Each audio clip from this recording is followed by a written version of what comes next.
As usual, I'm trying to keep the new stuff fresh and for you guys to get, well, fresh reviews and fresh unboxings. And today we have the Logitech G Pro wireless mouse. Well, of course it's gaming, and we're going to do a quick unboxing and then off to testing just to show you how the mouse actually works. Now here we have the mouse. It's kind of symmetrical design, so you have the left and right-handed people can normally use it. You have normal left and right click, you have the scroll button with middle click, and you have on each side 2 extra buttons. Now this is very cool from Logitech to actually make it modular, and you have here a small box with the actual receiver for the G Pro. You have the Nano Receiver here, and you have the extender here as well. Now the thing is, you could actually change the buttons on each side. So if you're left-handed, you could replace these 2 empty slots and place 2 buttons here, or if you're right-handed, which is already pre-installed, you could just add, well, just use the left 2.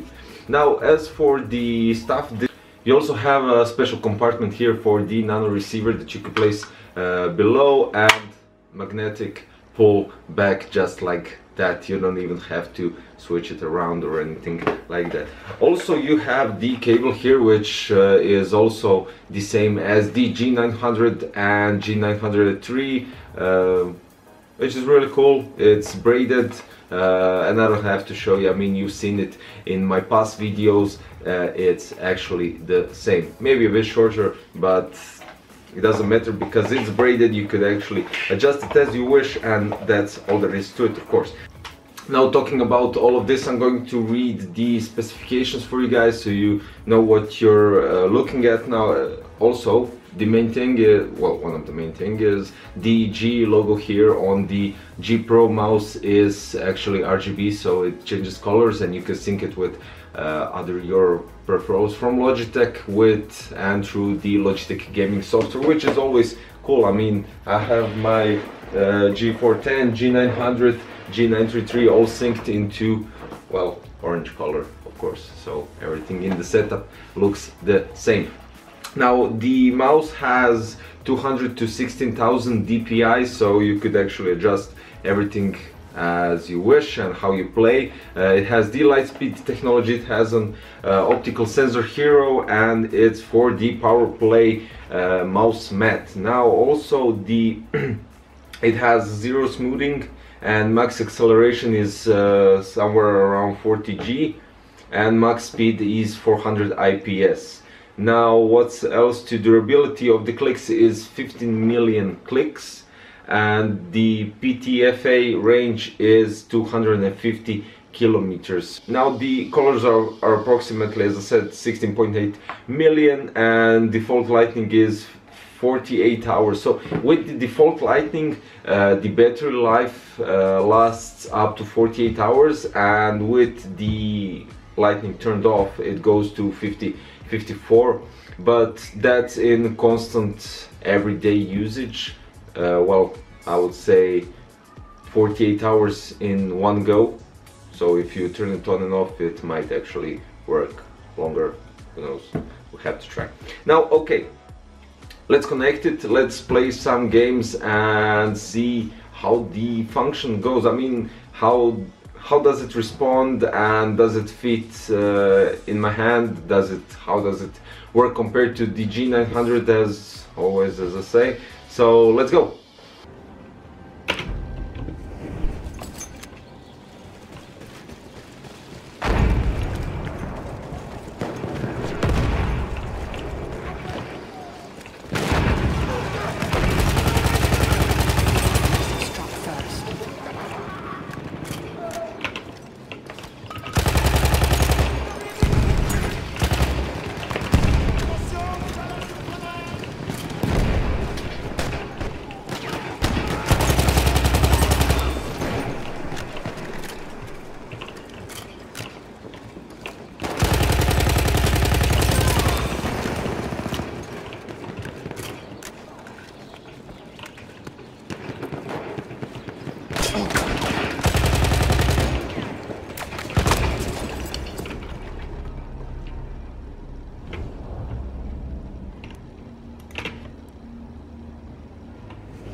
Okay, so we have to agree that I don't play well Battlefield 1. I lost the grip on it a bit since I didn't play a long time, but never mind that. As for the mouse, it's actually really cool. It's very light, but unfortunately for some of you it might not suit you, but on the other hand, when you're looking at it as a esports mouse that esports players use it, and it's designed for them, as well as the G Pro headset and the G Pro keyboard, this is also designed for the same thing. Now, as for the grip, it's a normal grip. I can place it normally because, for instance, this is G900 and they're like similar size. G900 is a bit longer, but nothing in particularly, maybe half a centimeter, and that is all. So you have the G Pro receiver, you have the extender for your cable, you have the cable to charge the mouse, and this is it. So the response is normal, it just functions great. The mouse in game is perfect. You just need to adjust your DPI because I think it starts with 16,000, or maybe that's a bit too much, but it definitely starts with the high DPI settings.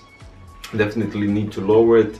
It has an on-off switch, it has the sync button with your receiver. You have loads of pads here for the better transaction and better movements, and this is a really cool mouse, definitely. Now the link is below for the price and everything.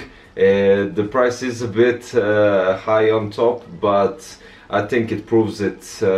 Well, you'll have to decide. I won't decide because the price is a bit bigger, and the only mouse that can actually justify this kind of price is the G900, the G900 in my opinion. So, but in any case, the mouse has no mistakes, and the receiver works perfectly. I plugged it in over there, and here is the mouse mat where I play, so no problem with the distance, and this is like 70-80 centimeters distance, maybe even a meter, and still no lag, no problem. In Battlefield 1, nothing at all.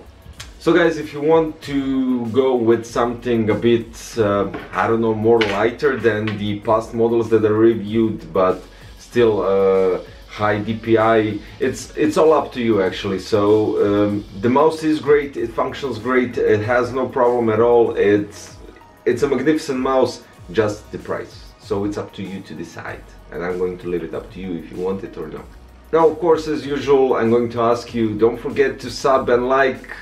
More videos are coming very soon, as usual. And well, thank you for watching. See you next time. Bye guys.